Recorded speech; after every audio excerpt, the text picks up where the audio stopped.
Hello guys, સ્વાગત છે ફરી મારા નવા વ્લોગમાં. અને આજે પણ જવાનું છે કપાસ વીણવા. અને ત્યાં તો આ દાદા કપાસ વીણવા મળ્યા બહાટી. અને કપાસ કેવો વીણે છે તમે જોઈ શકો છો. આ દાદાને ફૂલ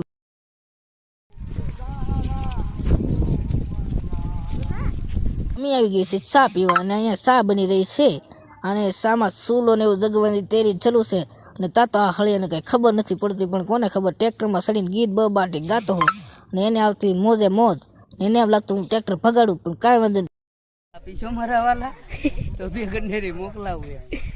ત્યાં તો આજે વહેલા કપાસ પૂરો થઈ ગયો વીણીને. અને અમે ટ્રેક્ટર લઈને ભાગી જાત. આ ગાહડી બાહડી બધી ભરવાની છે. ત્યાં તો આ દાદા કે ઊભું રાખી દો, ટ્રેક્ટર ઊભું રાખી દો. પણ કાંઈ વાંધો ઝૂંપડે પોગી જશે. અને આ જાવ અમે પાછા શું કરે મને ખબર ન પડતી. ત્યાં તો બેઠો બેઠો ભાઈડન જેમ મૂછ મળે. વાહ ભાઈડા. તો મિત્રો, લાઈક કરો, શેર કરો અને સબસ્ક્રાઈબ